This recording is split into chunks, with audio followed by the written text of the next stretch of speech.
Naluluha ako habang tinatanaw siyang umalis sa kwarto. He's still understanding as ever. Dravon, tawag ko sa lalaking hanggang ngayon ay katabi ko pa pala. Nakayakap siya sa unan habang nakaupo at nakasandal sa headboard. Magkasalubong ang kilay at kunot na kunot ang noon na akala mo ay pinagsakluban ng langit at lupa. Oh, buti naman naalala mo pa ako. Masungit na sagot niya. Lumapit ako sa kanya at inalis ang una na yakap niya. Nakipag-agawan pa siya sa akin pero marahas rin niya iyong binitawan at muli na namang umirap. Siniksik ko ang sarili ko sa kanya at sumandal sa dibdib niya. Are you really jealous? Malambing na tanong ko sa kanya. Why would I? Pagalit na tanong niya. Pero galit ka, tanong kong muli. I'm not, sagot niya. I smiled and hugged him. Ang bango-bango talaga ng lalaking to. Kiss me if you're not angry. Paghahamon ko sa kanya, nilapit ko sa kanya ang labi ko at muso. Saglit na lang akong tinignan at umirap na siya. Bahagya pa niya akong tinulak palayo sa kanya. Aba, masungit sa personal. Magpahinga ka na, sabi niya at pilit akong nilalayo sa kanya. Childish. He's very childish and it's freaking cute. I can't believe he would be like this in front of me. Hanggang ngayon ay hindi ako makapaniwala. He's handsome, rich, hot, and dangerous. I can't believe he's mine. Mine alone. Baby, I saw him clench his jaw when I called him. Umiwa siya ng tingin at tila namumula ang mukha. Huwag ka nang magselos, huwag ka nang magalit. Sorry na, kapatid lang ang turingan namin noon ni Jill. Paliwanag ko sa kanya. Sa wakas ay tumingin siya sa akin at tinigil na ang mahinang pagtulak niya sa akin palayo. Sorry kung hindi ako nag-explain agad at bigla na lang tumakbo paalis. Nagpanik lang ako sa balita kaya hindi ko na nasabi sa iyo. Dagdag ko. You could have told me. You could have told me what happened so I could help you. Galit na sagot niya. You were not listening to me. You're angry. Muli kong niyakap ang bewang niya at humilig sa dibdib niya. This time ay hindi na niya ako tinulak. I thought you were mad at me and that's why you ran away. It took me hours to find you. I received a message saying you were trapped inside a collapsed building and there's no assurance if you're still alive. Damn, Levy, you always make me worry. I stared at him for a moment. I can feel my blood rushing to my cheeks. My heart pounded like crazy. Damn this guy. I'm sorry. That was the least I could say. He sighed deeply and wrapped his arms around me. Apology accepted. Napangiti ako at mahigpit siyang niyakap. I don't want you to go to medical missions. You stay here inside the hospital. So bossy, komento ko at mahinang tumawa. Gumalaw siya sa kanyang pwesto at humiga sa kama.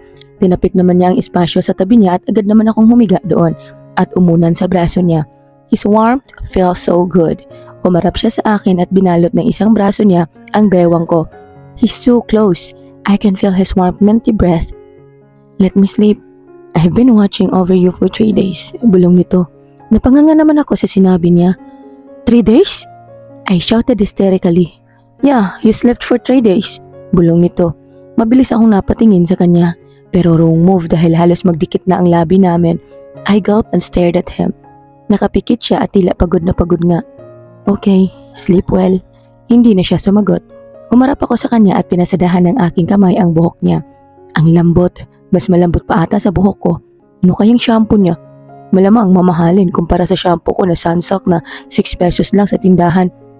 Bumaba ang kamay ko sa kanyang kilay. Hindi makapal, hindi manipis. Sakto lang. Bagay na bagay sa kanya. I traced my fingers from his perfectly pointed nose to his red and sweet lips. I stared at it and gulped. Can't believe I tasted it. Nakaka-addict, nakakalunod. Are you done checking my face? Bigla kong nabawi ang kamay ko sa gulat. Damn, kissing pa siya. Yeah, naiilang na sagot ko. You stop at my lips. He suddenly opened his eyes and I gulped once again when he stared deeply into my eyes. Want to taste it? He said with a deep and sexy voice, almost whispering. I think I just stopped breathing for a while. Tangina. Before I knew it, I felt his lips were on mine. It's still the same as ever, warm, sweet and passionate, and it never fails to give butterflies on my stomach. It's journeying me to the depth of its emotion, savoring every second of it. Siya ang unang humiwalay at niyakap ako ng mahigpit. He kissed my forehead and caressed my hair. I'm sleepy. Sabi nito na parang walang nangyari. Sleep well. After a few minutes, I can hear his heavy breathing. He's asleep. Tumingin ako sa oras at 9 a.m. pa lamang. What should I do? Hindi rin naman ako makatulog dahil kagigising ko lang. Naisipan kong tumayo at dahan-dahang umalis sa pagkakayakap niya. I removed my dextrose and stretched. 3 days. 3 days akong tulog. I need some fresh air.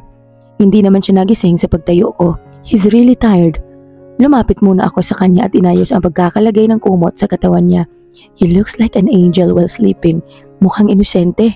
Mukhang mabait. I want to go for a walk. I decided to wear hospital slippers and went out of my room. Babalik naman ako agad dahil pag naabutan na naman niyang wala ako, ay mag-iinarte na naman yun. I actually thought of visiting someone. Unti-unti na akong nakakabangon sa pagkawala ni Rio. I need answers from someone nang tuluyan nang mawala ang mga tao na gumugulo sa isip ko. Pumunta ako sa nurse station. Nakilala naman nila ako agad. Oy Levi, magaling ka na ba? Tanong ni Magenta. Napakunot ang noo ko sa ugali niya. Hindi pa rin ako sanay na ganito siya. Simula kasi nung araw na hiningi nila ang tulong ko, ay ganito na ang pakikitungo nila sa akin. Oo, naiilang na sagot ko. Hi Lev, kumain ka na? Tanong naman ni Sayan na kalalabas lang mula sa pintuan. Oo, kumain na ako. I awkwardly smile at them. Hindi ko masabi kung plastic o tunay na ngiti ang binibigay nila. Well, I can say that it's sincere. Hindi ko na lang iyon pinansin. At least, we're not in bad terms. Ano palang ginagawa mo rito? You should be at your room, sabi ni Lavender. Oo nga pala. Gusto ko sana malaman kung saan naka-admit si Stephen. Agad namang pumunta sa computer si Magenta at nag-type ng kung ano. Room 1106 VIP room, sagot niya. Salamat. Kumaway na ako sa kanila at umalis na. Agad akong tumakbo papunta sa elevator at pinindot ang 11th floor. Mabilis ang tibok ng puso ko. I don't know how to approach him. I don't know how could I even start a conversation with him. It's been a long time since we last talked and it's a nightmare. Nang makababa ako sa elevator, ay agad kong tinungo ang room 1106. Huminga muna ako ng malalim bago tuluyang binuksan ito. Our eyes immediately met as soon as I entered his room. He's just reading a book and eating an apple. We both stared at each other for a couple of minutes before I decided to break the awkwardness. Hi, I said awkwardly. Levi, gulat na saan nito. Binaba niya ang hawak niyang libro at mansanas kaya't lumapit ako sa tabi ng kama niya. May mga tube pa rin na nakasaksak sa kanya at mukhang nagre-recover pa lang siya. How are you? Tanong ko rito. Looking at him, I felt a lump on my throat and my eyes started to sting. Umupo ako sa gilid ng kama at pinigilan ang sarili na maluha. I'm fine now. Ilang araw na lang ay pwede na akong lumabas. How about you? I gulped and held his hand. Matagal na rin simula nang mahawakan ko siya. I'm on the process. Maikling sagot ko. Tumingin ako sa kanya at ngumiti. Sorry, Steph. Tuluyan nang tumulo ang luha ko dahil sa nakikita kong kalagayan niya. This is my fault. I shouldn't have ran away. It's not your fault. Please, don't blame yourself. He pulled me close and hugged me. Mabilis naman kaming kumalas sa pagkakayakap at pinahid niya ang luha sa mata ko. Can you tell me why are you there? Tanong ko. Tumango siya at hinawakan ang kamay ko. When I heard what happened to Rio, pumunta agad ako sa emergency room. I saw you there, crying and breaking down. I can't approach you. I can't comfort you. Alam ko kasi, galit ka pa sa akin. Baka madagdagan ko lang yung sakit na nararamdaman mo. So I just followed you silently. You were so preoccupied and you didn't even felt my presence. I suddenly felt guilty. Kung sana ay pinatawad ko na siya, ay marahil in-approach niya ako. Kung in-approach niya ako, hindi siguro siya mapapahamak. But it's done. Nagpapasalamat na lang ako na ligtas na siya. Still, his whole existence is a mystery to me. I've known him for years. We're best buddies. Pero gaano ko ba siya kakilala? I don't want to ask him if he's really the kind of person I think he is. Then I don't want to know. Ask me. Napakunot ang noo ko sa sinabi niya. Ask you what? Naguguluhang tanong ko. Everything you want to know. Nahagip ko ang sariling hininga sa sinabi niya. My curiosity is killing me. I want answers but I don't want to hear it. I'm afraid. Ayoko. Iniwas ko ang tingin ko sa kanya at agad na tumayo. I was about to step away when he grabbed my hand and pulled me again to sit. I'm an assassin. Napapikit ako sa sinabi niya at agad na tinakpan ng dalawang kamay ang tenga ko. Nararamdaman ko ang tuloy-tuloy at walang humpay na pagragasan ng mga luha sa mata ko. Assassin? I'm surrounded by assassins and mafia lords. My life was surrounded by killers who don't value lives of human. What have I done in my past life to deserve this? Dati ba akong pulis na nagtaksil sa bayan kaya't lapitin ako ng mga makasalanan at kriminal na tao? Damn. Just listen to me, Levi, please. I tried calming myself. Hinawakan niya ang kamay ko at inalis sa pagkakatakip sa tenga ko.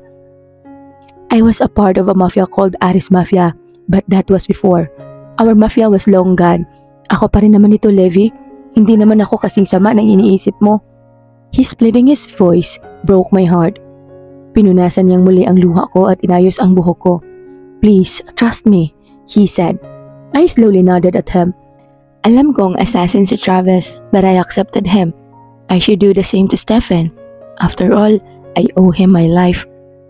Thank you. Tila nakahinga naman siya na maluwag. Pinunasan ko ang mukha ko at pilit na ngumiti sa kanya.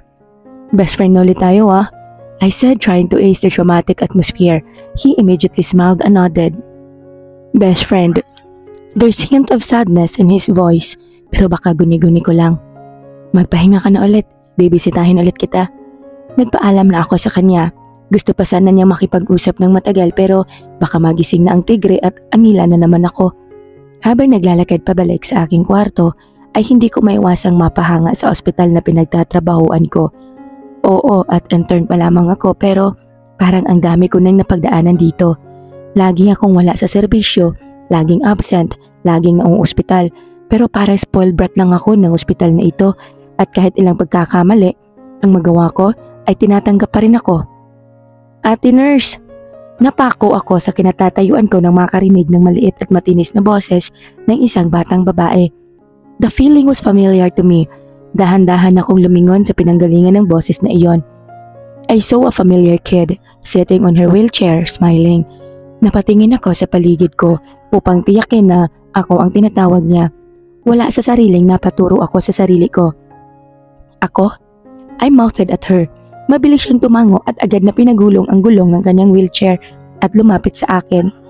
Her smile radiates the same smile I know very well. Ate, do you remember me? Masayang tanong nito sa akin nang makalapit siya. I smiled and kneeled in front of her. Makakalimutin kasi si ate, but have we met before? Nurse mo ba ako dati? I plastered my sweetest smile. Ate, you saved us from that collapsing building. Nakalimutan mo na ako agad, ate? Napanganga ako sa sinabi niya. Siya yung batang nadaganan ng pader? Agad akong napatingin sa paan niya at sinuri siya. OMG, is that you? Hindi makapaniwala ang sabi ko. Now I know why she looked familiar to me. She seems so traumatized that time, but she's glowing now. Madilim nung mga oras na iyon kaya't hindi ko siya namukhaan. But I wonder paano niya ako nakilala. I'm glad you're fine. Masayang sabi ko sa kanya. Thank you for saving me, ate nurse. Napangiti ako at ginulo ang kanyang buhok. What's your name, baby girl? Tanong ko sa kanya. My name is Akiara Esteban. How about you, ate? My smile instantly faded on what I heard. I felt my heart beated so terribly fast, but I tried to remain calm and composed in front of a kid. Call me Nurse Levi. I stared at her and I felt a lump on my throat as I saw some similarities on their eyes. Akiara, what are you doing here? Isang lalaki ang nagpapanik na lumapit sa amin at agad na hinawakan ang wheelchair ni Akiara. Daddy, she's the nurse who saved me and mommy. Tura ng bata habang tinuturo ako. Napatingin naman sa akin ang lalaki kaya tumayo ako agad. Talaga? Maraming salamat, utang na loob ko ang buhay ng mag-ina ko sa iyo. Paano ba kita mapapasalamatan? Hindi na po, sir. Trabaho ko po yun. Pagtanggi ko rito. Maraming salamat talaga, nurse. He sincerely said. Kakamusta na po ang asawa ninyo? Ligtas na siya sa panganib, ngunit hindi pa ito gumigising. I nodded. My eyes were fixed on him. Maraming salamat talaga, miss. Mauna na kami sa'yo dahil kailangan nang magpahinga ni Akiara. Pwede ba tayong magkita mamayang hapon? 5 p.m. para naman mailibre kita kahit kape man lang. May bahid ng hiyang sabi nito. Sure. Hindi na ako tumanggi sa alok nito. Umalis na sila sa harap ko. at nanatili akong nakatayo habang tinatanaw silang dalawa. Ryu, are they your family? I felt my heart clench. Kung ito nga ang pamilya ni Ryu, ay mukhang wala man lang silang kamalay-malay sa nangyari sa anak nila. I would know the truth, whatever it takes. Nagsimula na ulit akong maglakad pabalik sa aking kwarto. Pinihit ko ang doorknob at halos mapatalon ako nang maabutan ang isang lalaking nakaupo sa harap ng pinto at naka-cross arms pa na tila bored na bored. Care to explain where have you been? Malamig ang boses nito at matalim ang binibigay na tingin. Bakit ka naman nandyan? Nanggugulat ka naman? Inis na wika ako at agad na lumapit sa kanya. Huminga ako ng malalim at hinatak siya papunta sa kama. I felt tired all of a sudden. Too much information and too much emotion made me exhausted. Umupo siya sa kama at ako naman ay humiga at umunan sa kanyang binti. Binisita ko si Stephen. Sagot ko sa tanong niya kanina habang nakatulala sa kesame. You could have told me. May bahid pa rin ang iritasyon ng boses nito. You were sleeping and I don't want to disturb you. You need a rest, I explained. He started combing my hair and that somehow relaxed my tired mind and body. Hindi ako mapakali sa isip ko, ngunit hindi ko na iyon pinahalata kay Drevon. Ayokong isipin pa niya ang mga nasa isip ko. I should really talk to that man later. Kailangan kong malaman kung siya nga ang ama ni Ryu o kung magkamag-anak sila. Habang nag-iisip ako ay narinig ko ang pagtunog ng cellphone ni Drevon. Umalis ako sa pagkakahiga sa binti niya at nilipat ang ulo ko sa unan. Kinuha naman niya ang cellphone niya at sinagot agad iyon. Excuse me, sabi niya at tumayo sa kama. Tumango ako sa kanya at naglakad siya patungo sa balcony ng kwarto. Nagkibit balikat na lang ako. Business matters maybe. After a few minutes, bumalik na siya ngunit tila masama na naman ang ihip ng hangin at mukhang hindi maganda ang naging pag-uusap nila ng kung sino man ang kausap niya. He looks really frustrated and his clenching jaw can prove it. What's the matter? Nag-aalalang tanong ko. Mukha kasi siyang papatay ng tao. Mahirap na baka sa akin pag magdilim ang paningin nito. There's an urgent matter I need to resolve. Please, stay here. Babalik ako agad. Sure. Hindi ko alam kung anong nangyari pero base sa itsura niya ay tila hindi maganda iyon. Hindi na rin ako nagtanong dahil mukhang madaling-madali siya. Huminga muna siya ng malalim at lumapit sa akin. Please, stay here and don't be so stubborn. He planted a kiss on my forehead and hugged me tight. Oo na, hihintayin kita dito. Nagnakaw muna siya ng halik sa labi ko bago tuluyang lumabas ng pinto. Napangiti na lamang akong mag-isa at napahawak sa labi ko. Sobrang lambot ng labi niya at hindi talaga iyon pumapalya sa pagbibigay ng kakaibang pakiramdam sa puso ko. Hi Levi! Untik na akong mapatalon sa kinaong upuan ko nang biglang bumukas ang pinto at niluwa ang isang taong hindi ko inaasahang bibisita sa akin. Nakakagulat ka naman!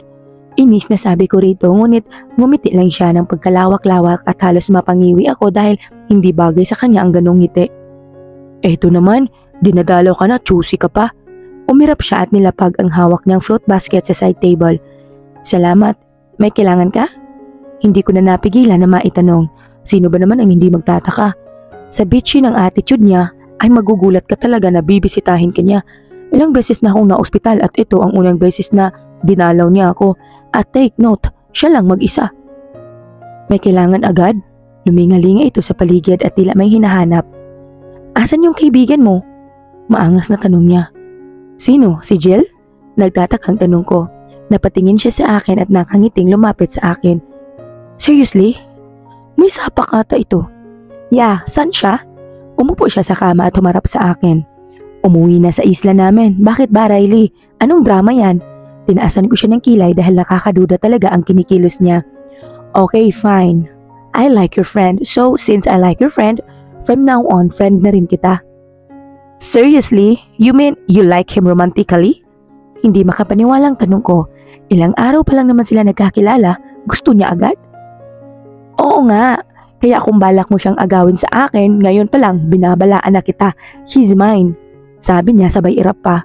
Napahalakak na lang ako sa sinabi niya. Kaya't mas lalo niya akong inirapan. Okay fine, he's yours. Nagliwanag naman ang mukha niya pagkasabi ko noon. Nag-Indian seat pa siya sa kama at komportableng sumandal sa headboard. So bakit mo siya nagustuhan? Tanong ko sa kanya. She smiled brightly na parang interesado siya sa usapan namin. You remember yung sa The Medicare? Actually, hindi talaga ako nagtitiwala sa mga doktor na hindi ko pa nakikitang magtrabaho. Travis was the only surgeon and doctor I trust. But the way he handled the patient, the way he operates without modern technologies, damn, he's so sexy and attractive. Parang lahat naman ng lalaki sexy sa'yo eh. Natatawang sabi ko. Naalala ko pa nung sinabihan niyang sexy si Drevon dati nang muntikan na itong pumatay sa conference room. Para sa akin, dalawang bagay lang ang nakakapagpa-sexy sa isang lalaki. Tinaasan ko siya ng kilay at naghintay ng susunod niyang sasabihin. The one who holds a scalpel and the one who holds a gun. Travis can hold both. Mas lalo nalukot ang mukha niya sa sinabi ko. But I saw hints of sadness in her eyes. Wala naman akong pag-asa dun. Kay Baby Jill na lang ako. Sa isang iglap ay biglang sumaya na naman siya. She's good at it. She's good at faking at smiles. Kwentuhan mo naman ako tungkol kay Jill. Dagdag pa nito, kumuha siya ng dala niyang apple sa basket at kinagat iyon. Ano namang ikukwento ko? Kung paano siya naging doktor? Sagot nito. Doktor kasi ang papa niya kaya gusto rin niyang maging doktor. Hindi siya nakapag-aral ng medisina pero lahat ng kaalaman niya ay galing sa papa niya at self-study lang. Minsan nag-e-eksperimento siya ng organic medicines. Kwento ko rito, mukhang interesado talaga siya dahil titig na titig siya sa akin. Ilang beses ko na rin niyaya yun mag-aral at magtrabaho rito sa Maynila. Kaso, mahal niya talagang isla. Wala na akong nagawa. Dagdag ko pa. The talent, the knowledge and skills? Sigurado akong yayaman siya kapag dito siya nagtrabaho. Magiging tanyag siyang doktor. I can already foresaw his future in medicine. Sayang kung hindi niya maibabahagi ang kaalaman niya sa mas maraming tao. Tila dismayadong sabi nito. That's his choice. Sagot ko na lang. So, hindi na ba siya babalik rito? Not sure. Pagkasabi ko nun ay umirap siya at tumayo na sa kama. Walang kwenta, makaalis na nga. Pagaling ka. Huwag ka munang mamamatay. Gusto ko pang makita si Jill. Padabog siyang umalis sa kwarto at malakas na sinara ang pinto. But... Babatuhin ko sana siya ng remote pero nakaalis na siya. Buisit, yun lang palang pinunta niya rito. Now what? Wala na akong kasama. Sobrang tahimik. Feeling alone na naman ang drama ko. But then, mas maayos na siguro ito pang makapag-isip ako ng maayos. Should I meet him? Pagkatapos ng katakot-takot na pagtatalo ng isip at puso ko, ay napagdesisyonan kong pumunta sa cafeteria ng eksaktong 5 PM ng hapon. Umaasa ako na sisipot siya at tutupad sa sinumpaang pangako na ililibre niya ako ng kape. Una sa lahat ay gusto kong malaman ang lahat. Pangalawa, gusto ko rin talagang makalibre ng kape. Garapal na kung garapal, gipit lang talaga.